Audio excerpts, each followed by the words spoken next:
Okay, let's picture the scenario. Frankie Dettori wins the Prix de l'Arc de Triomphe on Black Beauty. But after the race, it is uncovered when they test the piss of the horse that horse is pumped full of steroids. What happens? Let's have a look. Drug test failure. For most major races, including Triple Crown races, horses go through extensive drug test screenings. This includes post-race drug tests as well as blood tests and pre-race testing. Every state has different rules and regulations for what can and can't be in a horse's system on race day. Some steroids can be administered to horses for various medical uses, but must clear the system by race day or a specified time before the race. Even if a medicine is not a performance enhancing drug, if it is banned and found in the horse's system, a disqualification will occur. This will strip the horse of any titles and potential prize money. So we're saying even if that horse has got something in its system that is not supposedly performance enhancing, for example, if it's had too much of the buffet because it spent too much on the buffet, if it's got something in its system, if it's overspent that it shouldn't have overspent, that's cheating and it gets stripped of its titles. But don't just trust me. Let's for balance see what the BBC's take on drug cheating and cheating in sport is. Justin Gatlin, a drug cheat, been banned twice for taking drugs. The BBC aren't scared of reporting on Justin Gatlin and his cheating. And let's listen to what these people say about drug cheating. So let's have a listen. One man who, he won't speak to the BBC anyway, Justin Gatlin, and I'm not sure he's speaking to any media outlets in the UK because he feels he's been unfairly. What's that? Somebody from the cheats don't want to speak to the media. Oh, that's strange. I've never seen that happen before. Tarnished. How do you feel the kind of public perception of him was in the build-up to that 100-metre final? Was it fair? It's fair for me. If anything, he should be criticised even more. I can't stand the sight of him on the start line. I hate it when he wins races.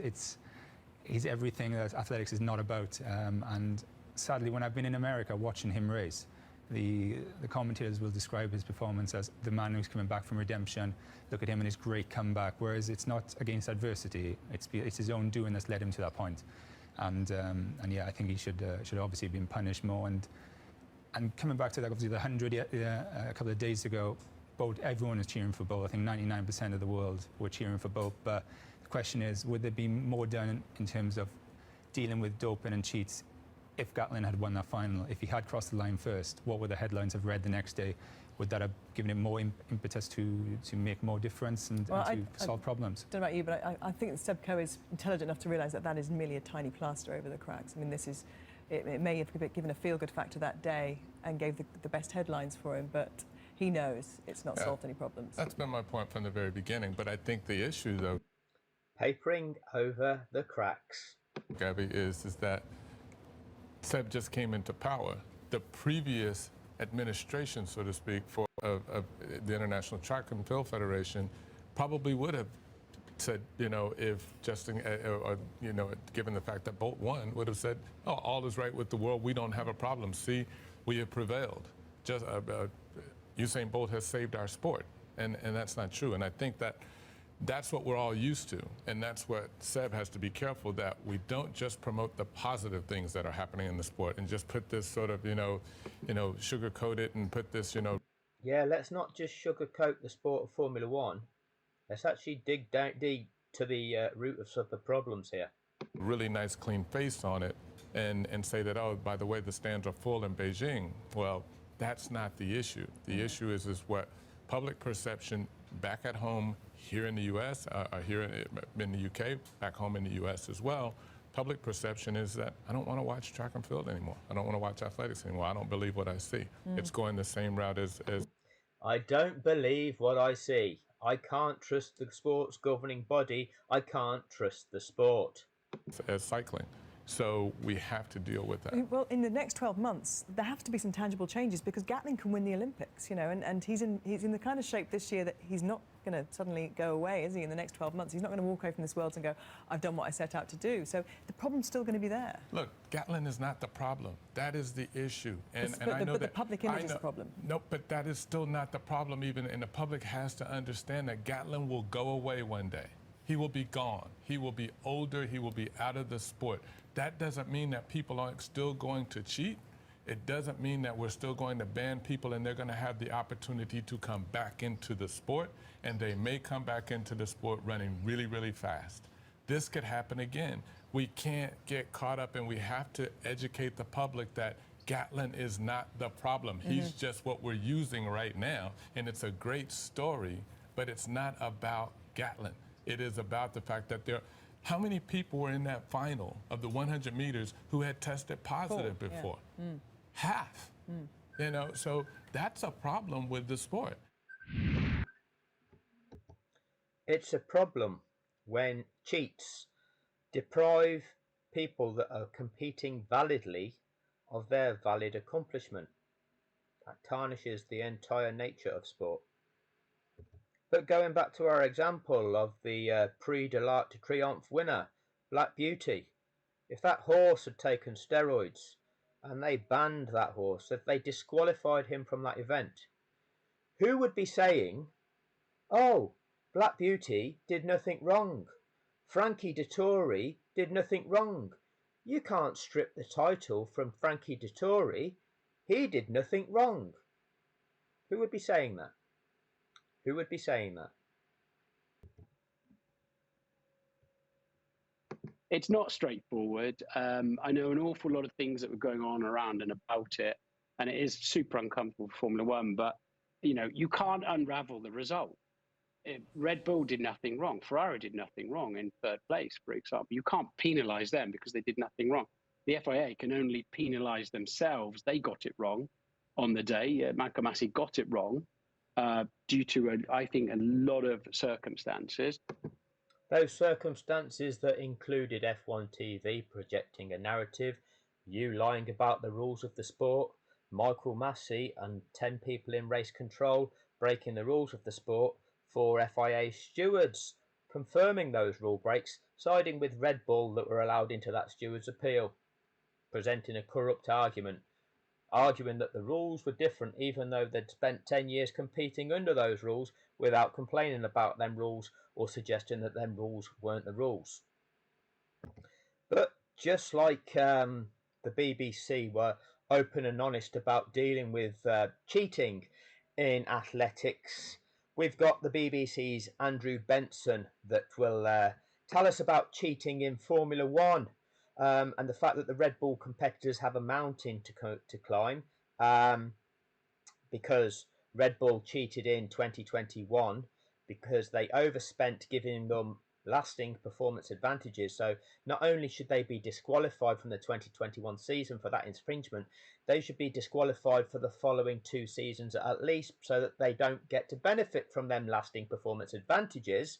Andrew just explains that to us in this article. No, he doesn't. No, Andrew doesn't do that. Andrew tells us all of the landmark achievements. Verstappen's 19th victory in 23 races, his 1,003rd lap led, all these percentages. Wow, wow, wow. The underlying superiority. I knew it was on the cards. The projection of lies from Christian Horner, suggesting that 2021 he must be relating to.